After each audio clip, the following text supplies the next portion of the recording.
Akashvani Adilabad 100.2 FM మనస్సు నిండా. కిసాన్ వాణి కేంద్ర వ్యవసాయ రైతు సంక్షేమ మంత్రిత్వ శాఖ వారి ప్రాయోజిత కార్యక్రమం. రైతులు ఇత్నం వేసింది మొదలు పంట దిగుబడులు చేతుకొచ్చేదాకా వ్యవసాయంలో ఏమేమి ఎగుమతులు చేయాలా, ఏమేమి చేయొద్దు, ఎసుంటి మందులు వాడాలా, ఏం ఎరువులు వేయాలా, ఎప్పుడు వేయాలా, గిసుంటి సూచనలు సలహాలను వ్యవసాయ అధికారులు శాస్త్రవేత్తల సూచనలు సలహాలను ముచ్చట్ల రూపంలో అందించే కార్యక్రమం. అట్లనే మంచి దిగుబడులను సాధించి ఆదర్శంగా నిలుస్తున్న రైతుల అనుభవాలను పంచుకునే రైతు అంతరంగం కూడా ఇళ్లనే ప్రసారమవుతుంది. ఇయాలటి కార్యక్రమ సమర్పణ కె లెనిన్. ఇయాలటి కార్యక్రమంలో డైరీ ఫారాల నిర్వహణ గురించి విజయ డైరీ ఉపసంచాలకులు మధుసూదనరావుతో ముచ్చట, గదైనాక రైతు అంతరంగం శీర్షికన పత్తి, జొన్న, టమాటా సాగు అనుభవాలను గురించి బేలా మండలం సైదిపూర్ గ్రామానికి చెందిన యువ రైతు కుమ్ర జంగుతో ముచ్చట ప్రసారమవుతుంది.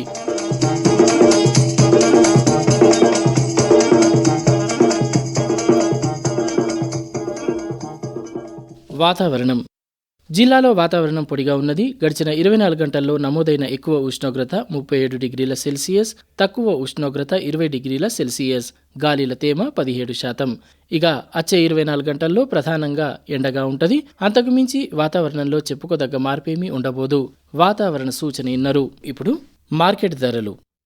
ఆదిలాబాద్ వ్యవసాయ మార్కెట్ యార్డులో పత్తి క్వింటాలొక్కింటికి సిసిఐ వారు చెల్లిస్తున్న మద్దతు ధర 7,421 రూపాయలు.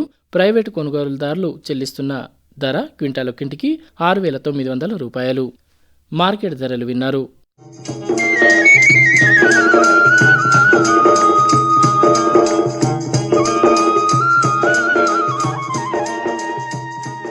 మీరు ట్యూన్ చేసింది ఆకాశవాణి ఆదిలాబాద్ 100.2 FM మనస్సు నిండా. మీరు వింటున్నారు కిసాన్ వాణి కేంద్ర వ్యవసాయ రైతు సంక్షేమ మంత్రిత్వ శాఖ వారి ప్రాయోజిత కార్యక్రమం. కార్యక్రమంలో ఇప్పుడు డైరీ ఫారాల నిర్వహణ గురించి విజయ డైరీ ఉపసంచాలకులు మధుసూదనరావుతో ముచ్చట ఇంటారు. గీ ముచ్చట పెట్టింది కె లెనిన్. రైతుల ఆదాయాన్ని రెట్టింపు చేయడం కోసం వ్యవసాయం మీద ఆధారపడకుండా వ్యవసాయ అనుబంధ రంగాలపై ఆధారపడ్డ కొంతవరకు ఆదాయాన్ని రెట్టింపు చేసుకోవచ్చు, ఆర్థికంగా లాభపడవచ్చు. అట్లాంటి వ్యవసాయ అనుబంధ రంగాల్లో ప్రధానంగా చెప్పుకోవాల్సింది పాడి పరిశ్రమ. మరి ఈ డైరీ ఫారాలని ఏ రకంగా మనం నిర్వహించుకుంటే లాభసాటిగా ఉంటుంది, అంటే ఈ డైరీ ఫారాల నిర్వహణలో మేలైన యాజమాన్య పద్ధతులు ఏమున్నాయి, ఏ రకంగా వీటిని నిర్వహించుకుంటే మనకు లాభదాయకంగా మలుచుకోవచ్చు అన్న విషయాలు చెప్పేందుకు మన స్టూడియోలో ఇప్పుడు విజయ డైరీ ఉపసంచాలకులు మధుసూదనరావు గారు ఉన్నారు. వారిని అడిగి ఆ వివరాలు తెలుసుకుందాం. నమస్కారం మధుసూదనరావు గారు. నమస్కారం అండి. ముందుగా ఈ లాభసాటి డైరీ ఫారాల నిర్వహణలో ఎట్లాంటి జాగ్రత్తలు తీసుకోవాల్సిన అవసరం ఉన్నది, ఆ జాగ్రత్తల గురించి చెప్తారా? నేడు ఎంతోమంది రైతులు, యువత, ఉద్యోగులు, పారిశ్రామికవేత్తలు చాలామంది పాడి పరిశ్రమ పట్ల ఆసక్తి చూపుతూ ఉన్నారు.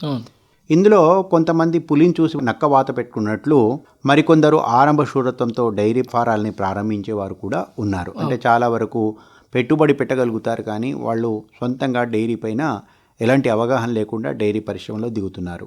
డైరీ ఫారాల్లో శాస్త్రీయ పద్ధతుల్ని తూచా తప్పకుండా ఆచరిస్తూ వాణిజ్యపరమైన దృష్టితో నిర్వహిస్తేనే ప్రయోజనం ఉంటుంది. ముఖ్యంగా రైతులందరిలో అవగాహన పెంపొందించడమే అసలైన ఆయుధం అనేది గుర్తించాల్సిన అవసరం ఉంటుంది. ఎందుకంటే ఇది చాలా వరకు పెట్టుబడితో కూడుకున్నది, జీవాలతో కూడుకున్నది. కాబట్టి చాలా వరకు కొంతమంది పారిశ్రామికవేత్తలు ముఖ్యంగా విదేశాల్లో చాలా వరకు సంపాదించి ఇక్కడ ఏదైనా చేయాలని వచ్చిన వాళ్ళు చాలా వరకు దీనిపైన పెట్టుబడి పెట్టేసి దానిపైన పూర్తి అవగాహన లేక ఇది ఒక వైఫల్యానికి కారణంగా ఉంది అని చెప్పేసి చాలా వరకు నిరూపిస్తున్నారు. కానీ ఇది నిజం కాదు అని నిరూపించడానికి అవగాహన పెంపించాల్సిన అవసరం ఉంది. ఆర్థిక లబ్ధి పొందాలంటే తప్పనిసరిగా ఔత్సాహికులకు పాడి పరిశ్రమపై విశ్వాసం పెరిగేటట్లు వాళ్ళు ఒక శాస్త్రీయ పద్ధతిలో పాడి పరిశ్రమను వాళ్ళు చేపట్టాలి. ముఖ్యంగా ఈనిన తర్వాత పశువుల్ని 2 నుంచి 3 మాసాలకే కట్టించడము, ఏడాదికో దూడ పుట్టేలా డైరీ ఫారాల్లో నిర్వహణ చేయడము, తక్కువ ఖర్చుతో పశుగ్రాసాలని సాగు చేసి ఎక్కువ లాభాలు పొందడము, పాల క్వాలిటీ మరియు క్వాంటిటీ పైన దృష్టి సారించడము, గోరంత ఖర్చు టీకాలపై పెట్టి ప్రాణాంతక అంటువ్యాధులను నివారిస్తూ కొండంత ప్రయోజనాన్ని పొందడము, అదేవిధంగా విలువైన లేగదూడల్ని సంరక్షించుకోవడం లాంటి చాలా చిన్న స్వల్పమైన అంశాలే కానీ ఇవి పాడి పరిశ్రమ యొక్క సుస్థిరత రుణాలకు చాలా వరకు ఇవి ప్రభావితం చేస్తూ ఉంటాయి. కాబట్టి శాస్త్రీయపరమైన అంశాలతో మనము ఎప్పుడైతే పాడి పరిశ్రమ నిర్వహణ అనేది చేస్తామో అప్పుడే పాడి పరిశ్రమ తప్పనిసరిగా లాభసాటిగా ఉంటుందని చెప్పడంలో ఎలాంటి సందేహం లేదు.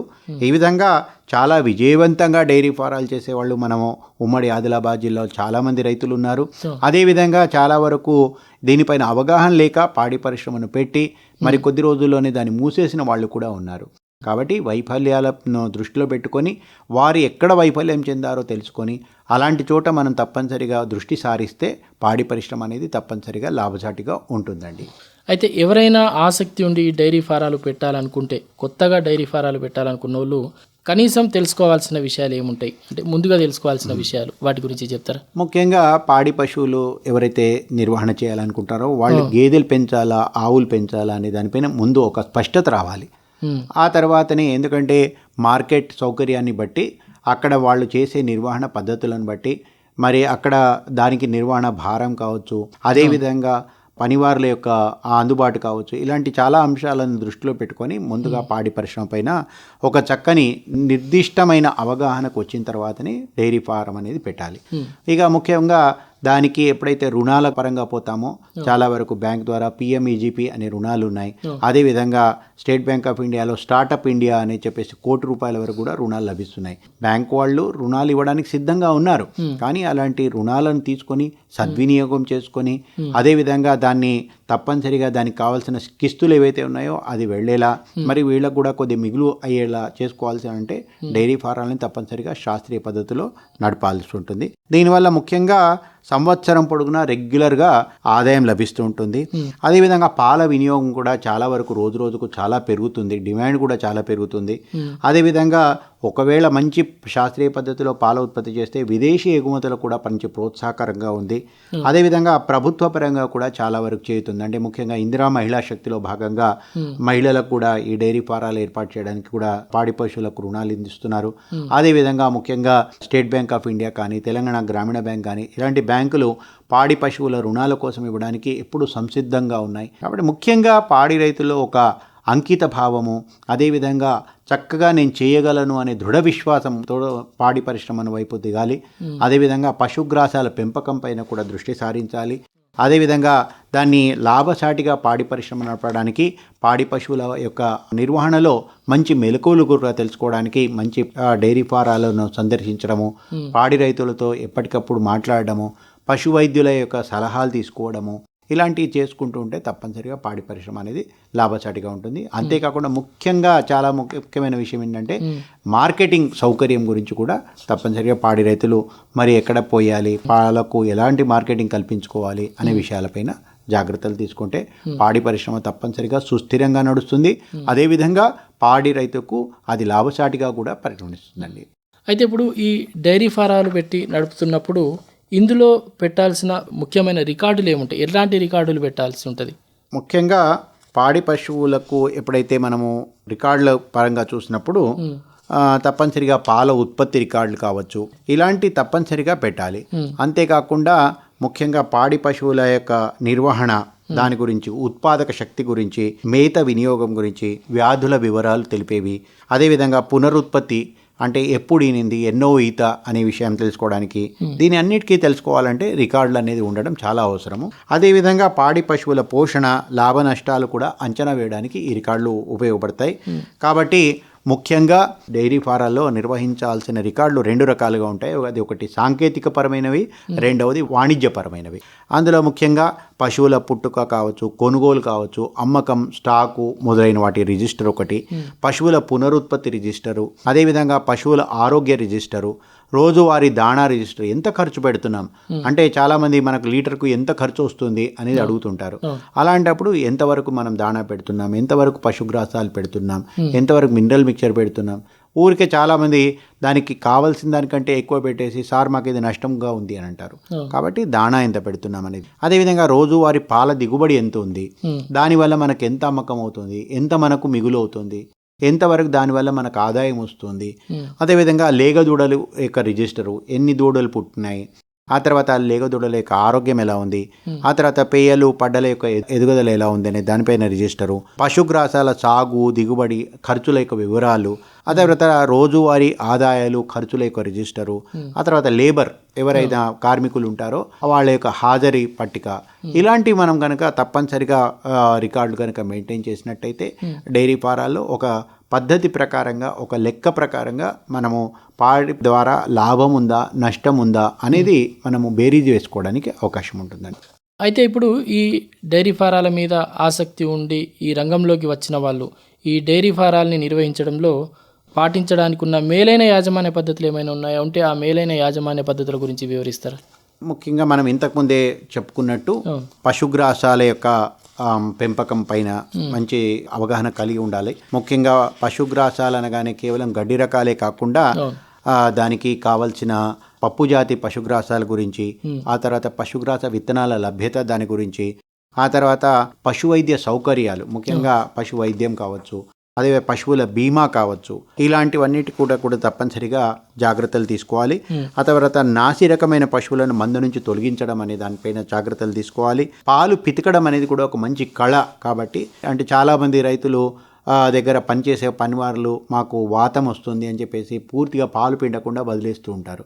అలాంటి వాటి వల్ల పొదుగులో పాలు ఉండిపోయి పొదుగు దెబ్బతినే అవకాశం ఉంటుంది. కాబట్టి తప్పనిసరిగా పాలను పూర్తిగా పిండడం అనేది ఒక కళ కాబట్టి దాన్ని చూసుకోగలగాలి. అదేవిధంగా పాడి పరిశ్రమలో వీలైనంత వరకు యాంత్రీకరణకు అవకాశం ఉంటే తప్పనిసరిగా యాంత్రీకరణ కూడా ఎక్కడ ఉంటే అక్కడ చేయాల్సిన అవసరం ఉంది. అదేవిధంగా ఒక ఆదర్శవంతమైన డైరీ ఫామ్గా చేయాలి అంటే దానికి ఒక రోజువారీ కార్యక్రమాల పట్టిక అనేది కూడా ఏర్పాటు చేసుకుంటే, అంటే ఎప్పుడు దాణా పెట్టాలి అంటే దానికి ఒక సమయానుసారంగా దాణా పెట్టడము పాలు పిండడం అనేవి సరిగ్గా చేస్తూ ఉంటే తప్పనిసరిగా అది ఒక పద్ధతి ప్రకారం నడుస్తూ ఉంటుంది. ఎప్పటివంటే అప్పుడు మనం దాణా పెట్టడము, ఎప్పుడంటే అప్పుడు దానికి ఆ పేడ తీయడం అలాంటివి కాకుండా ఒక నిర్ణీతమైన సమయంలో దాన్ని చేయడానికి ఒక రోజువారీ కార్యక్రమాల పట్టిక ఇలాంటివి కూడా చేయాలి.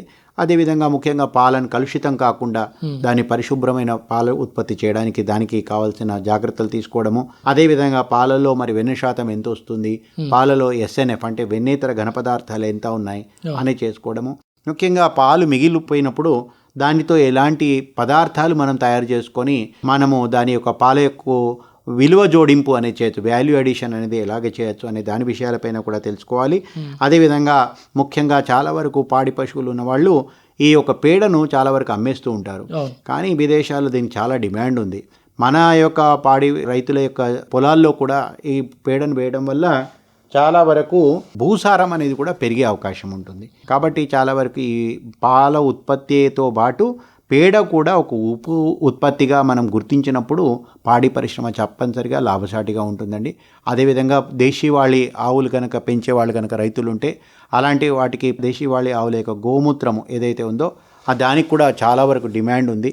కాబట్టి రైతులు ఇలాంటి చాలా మంచి ప్రక్రియల గురించి, అంటే రోజు నానాటికి ప్రతి సంవత్సరము ఇండియన్ డైరీ అసోసియేషన్ అనేవాళ్ళు అంతర్జాతీయ సదస్సులను కూడా ఏర్పాటు చేస్తుంటారు.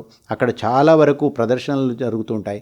వాటిని మనం తెలుసుకోవడము, ఎప్పటికప్పుడు మన యొక్క విజ్ఞానాన్ని అప్డేట్ చేసుకుంటూ ఉంటే పాడి పరిశ్రమ అనేది తప్పనిసరిగా లాభసాటిగా ఉంటుందండి. ఆ తర్వాత ముఖ్యంగా పాడి పశువు యొక్క ఆరోగ్యం గురించి కూడా మనకు దాని గురించి కనీస అవగాహన, ప్రథమ చికిత్స పైన అవగాహన ఉండడం కూడా చాలా వరకు ముఖ్యం. ఎందుకంటే పాడి పశువులకు ఏదైనా జరిగినప్పుడు ఏదైనా డాక్టర్ కానీ లేకపోతే గోపాలమిత్ర కానీ ఎవరు మనకు అందుబాటులో లేనప్పుడు మనమే చేసుకోగలిగితే పాడి పశువు యొక్క ఆరోగ్యాన్ని మనము పరిరక్షించుకోవడానికి అవకాశం ఉంటుంది.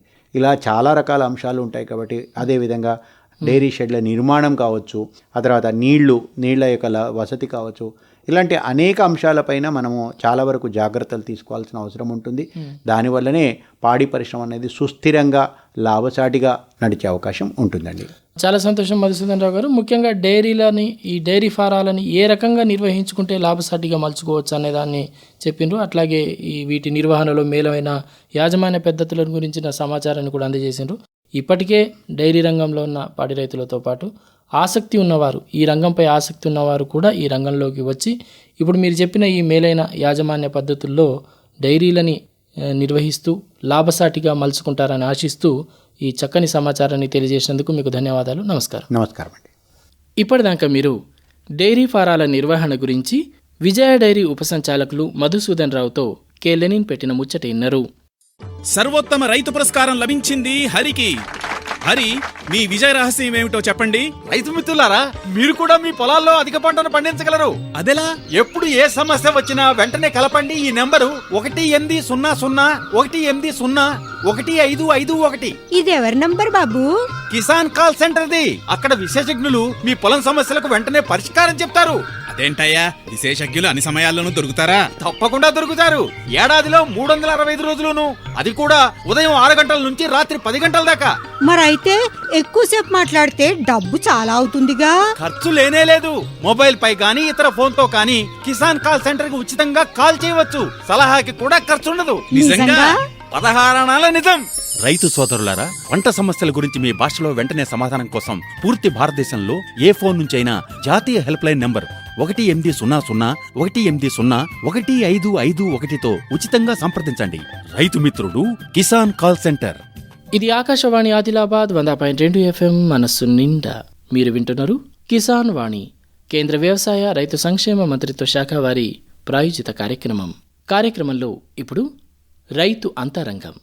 మేలైన సాగు పద్ధతులను పాటించి మంచి దిగుబడులను సాధించి నలుగురికి ఆదర్శంగా నిలుస్తున్న రైతుల అనుభవాలను పంచుకునే కార్యక్రమం రైతు అంతరంగం. ఇయాలటి రైతు అంతరంగంలో బేలా మండలం సైదుపూర్ గ్రామానికి చెందిన యువ రైతు కుమ్ర జంగు తన సాగు అనుభవాలను పంచుకుంటారు. వీరితో ముచ్చట పెట్టింది కేల్ లెనిన్. ఒక పక్క డిగ్రీ చదువుతూ మరో పక్క తాత తండ్రి నుంచి వారసత్వంగా వచ్చిన వ్యవసాయాన్ని అందిపుచ్చుకొని ఈ రంగంలో కొనసాగుతున్న యువకుడు కుమ్ర జంగు. సైదుపూర్ గ్రామానికి చెందిన కుమ్ర జంగు ఇప్పుడు తన వ్యవసాయం అనుభవాలను ఇప్పుడు మనతో పంచుకుంటారు. నమస్కారం జంగు. నమస్కారం సార్. ఏం చదువుతున్నావు? డిగ్రీ. డిగ్రీలో ఏ గ్రూప్? బీజెడ్సీ. BSc BZC. ఎన్నవ సంవత్సరం? 3వ ఫైనల్ ఇయర్. అయితే డిగ్రీ ఫైనల్ ఇయర్ చదువుతూ ఇటు వ్యవసాయం పనులు కూడా చూస్తున్నావు కదా, ఎట్లా వచ్చినావు ఈ వ్యవసాయంలకు?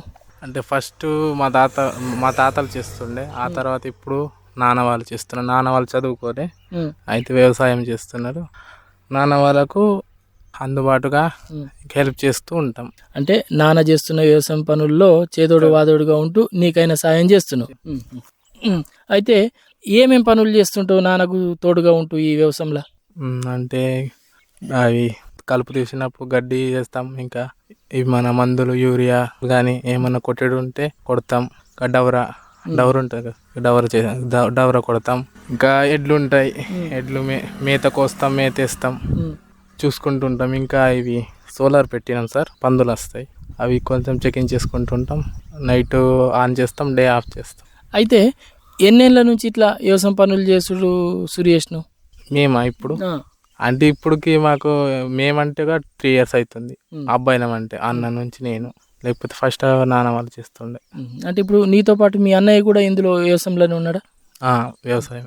అన్నయ్య చదువుకోలేదా? ఇంటర్ చేసిండు. అయితే నాన్న కొద్దిగా అంత ఇప్పుడు అయితలేదు పని, అందుకోసం అన్న ఇంటర్ గ్యాప్ చేసి వ్యవసాయం చేస్తుండు. అయితే ఇప్పుడు ఏమేమి వేసిండు పంటలు? ఇప్పుడు ఇక్కడ అయితే జొన్న ఉన్నది సార్, ఇటు 2 తైలలు, అది కొద్దిగా గడ్డి వేసినాం. ఇక్కడ కొద్దిగా టమాటాలు ఉన్నాయి, పత్తి ఇక మొత్తం. అంటే ప్రధానమైన పంట పత్తి. దీంతో పాటు పశుగ్రాసం కోసం గడ్డి వేసిండ్రు, కొంత టమాటా, కొంత జొన్న వేసిండ్రు. టమాటా ఎట్లా ఉన్నది ఇప్పుడు? అవి కొద్దిగా వేసినాం, అది కలుపు ఇంకా తీయాలి. ఒక 1 month అయింది ఏమో వేసి. ప్రతిసారి ఇవే పంటలు వేస్తారా, ఏమన్నా పంటలు మార్చుకుంటూ వేస్తారా? లేదు, ఇవే సేమ్. నీళ్ళ సోలత ఎట్లా, వానల మీద ఆధారమా, బోర్లు ఉన్నాయి? బోర్ ఉంది. ఎట్లా నీళ్ళు ఎట్లా ఇస్తారు మరి? దీనికి ఏమన్నా పైపులు డ్రిప్ అట్లా పెట్టిండ్రా, లేకపోతే కాలువలతోనే? కాదు, డ్రిప్ ఉన్నది, కాకపోతే పోనీ పలిగిపోయింది, లేకపోతే డ్రిప్ తోనే ఇస్తుండే. ఇప్పుడు పైపులే కొన్నాం, పైపులతోనే ఇస్తాం నీళ్ళు. మరి ఇప్పుడు ఈ పత్తికి సంబంధించి ముందుగా మాట్లాడుకుందాం. పత్తి యోడు ఎంత వెళ్ళింది? ఇంకా మీ చేనులో ఇప్పుడు కాయ పూత కనిపిస్తున్నది, నీళ్ళు ఇస్తున్నారు. ఇప్పటికైతే ఎక్కువ జాగాలలో పత్తి అయిపోయింది, కానీ మీ దగ్గర మంచిగా పచ్చగా ఉన్నది, ఇంకా కాయ పలగాల్సింది ఉన్నది, పలిగిన పత్తి కూడా ఉన్నది. ఎట్లా అంటే నీళ్ళు కదా, నీళ్ళు ఇచ్చుకుంటుంటాం. పూత ఇక మందులు కొడతాం, నీళ్ళు ఇచ్చుకొని మోనసిలు ఏమైనా తింపుకుంటుంటాం. నీళ్ళతో ఇట్లా పచ్చగా ఉంది. ఎన్నిసార్లు ఇస్తావు నీళ్ళు? 15 రోజులకు 10 daysకి ఇట్లా ఇచ్చుకుంటుంటాం. అయితే మొన్నటిదాకా కొంచెం చల్లగా ఉండే, ఇప్పుడు కొద్దిగా ఎండలు షురైనాయి.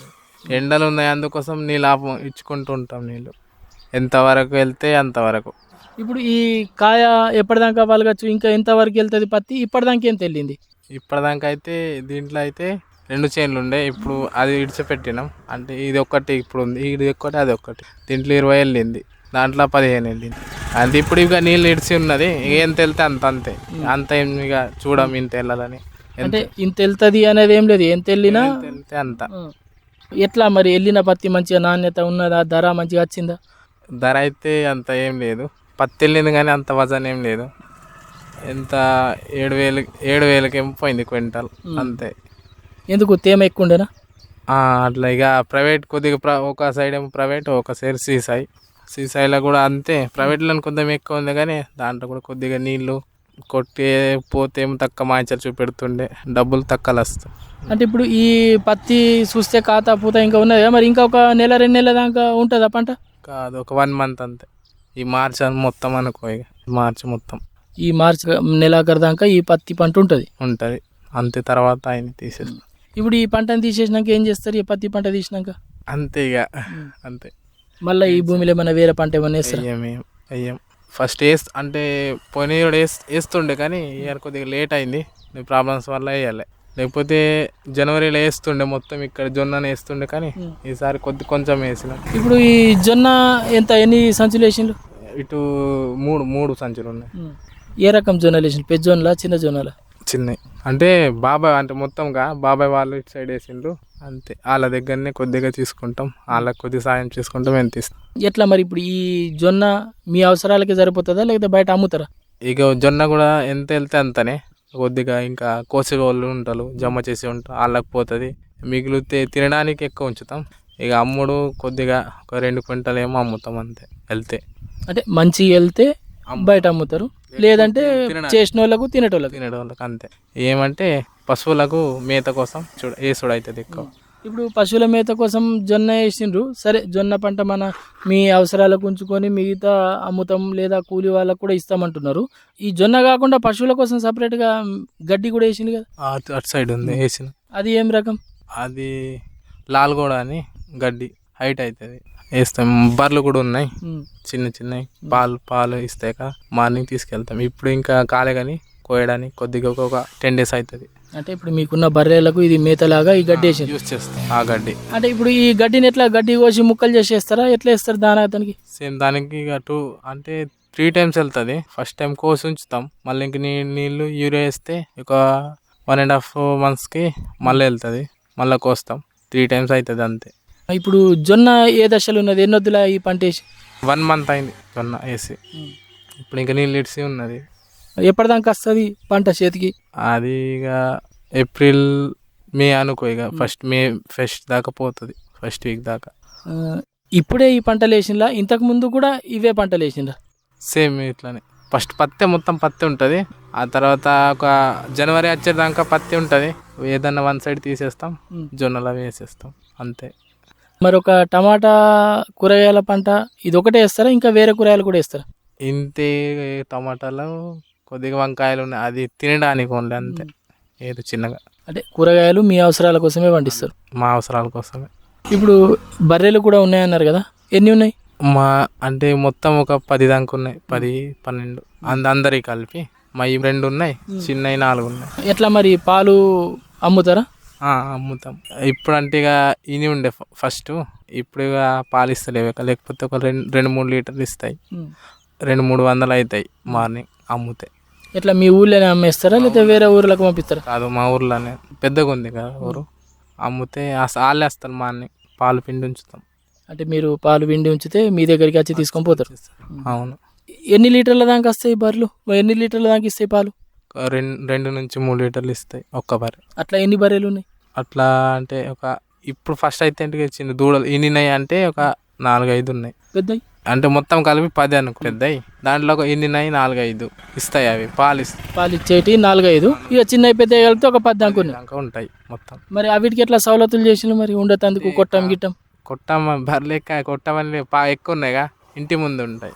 మరి ఇప్పుడు వీటికి ఎండాకాలం వచ్చింది, ఎట్లా వీటికి ఏం చేసి? ఇప్పుడు ఎండాకాలం అంటే ఎండ ఉంటాయిగా, ఇప్పుడు ఇక మొత్తం పత్తులైనాయి, ఇక ఇడిచి పెడతాం, అవి మేసుకొని వస్తాయి. ఒక ఈవినింగ్ 6 దాకా వస్తాయి, మార్నింగ్ 9కి ఇడిచి పెడతాం. కాపరు ఉంటాడు మేసేటోడు, ఆనికైకి ఇస్తాం. ఒక 1 మంత్కి 300 రూపీస్ ఒకదానికి. ఆని మేపుకొని తీసుకొస్తాడు. మరి ఇప్పుడు ఎట్లా అనిపిస్తున్నది? ఒక కాయ చదువుకుంటా ఇంకొక వ్యవసాయం చేస్తున్నావు కదా, ఎట్లా చదువుకు టైం ఎట్లా ఇస్తున్నావు, వ్యవసాయంకు టైం ఎట్లా ఇస్తున్నావు? చదువు అట్లా అని ఏం లేదు, కానీ ఇటు వ్యవసాయం చేస్తూ కొద్దిగా స్టడీ చేస్తాం. టైం చాలదు కానీ ఎక్కువ టైం ఇటే చేను కాయని. మాకు ఏమంటే అంత చదువు అంత ఏం లేదు, కానీ చేను చేయాలా, ఇక చేసేటోళ్ళు ఎవరు లేరని మేము అటు కొంచెం చదువుకుంటూ ఇటు వ్యవసాయం చేస్తాం. అంటే రానున్న రోజుల్లో కూడా వ్యవసాయంలో కొనసాగాలని ఉన్నది. అట్లా కూడా ఉన్నది, అట్లా కూడా కానీ ఇక భూమి ఉన్నదని చేస్తున్నాం. ఇంకా ఎట్లా ఇప్పుడు నువ్వు చేస్తున్న పనులు, ఇప్పుడు ఈ పంటల్ని చూసి ఇంకేమైనా మార్పులు చేయాలని ఎట్లా ఏమన్నా అనిపిస్తున్నదా? అట్లానే ఏం లేదు, కానీ ఇక ఫస్ట్ పత్తే కదా, పత్తి కొద్దిగా కొంత అంత ఏం లాభం లేదు, కానీ కొంత లాభం అని పత్తి వేస్తున్నాం. ఎట్లా అనిపిస్తున్నది మరి?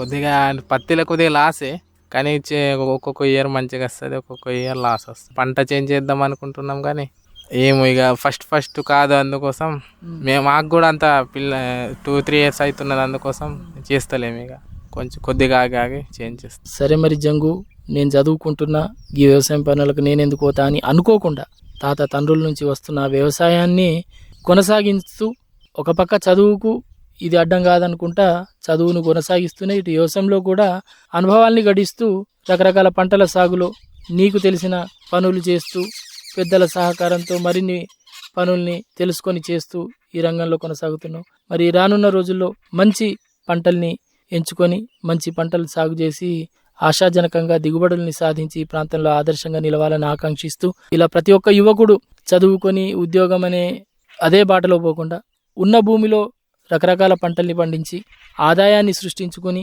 ఈ రకంగా కూడా ఉపాధిని పొందొచ్చని నిరూపించే దిశగా అడుగులు వేస్తారని ఆశిస్తూ, మీ అనుభవాల్ని మాతో ఇలా పంచుకున్నందుకు మీకు ధన్యవాదాలు. నమస్కారం. నమస్కారం, థ్యాంక్స్.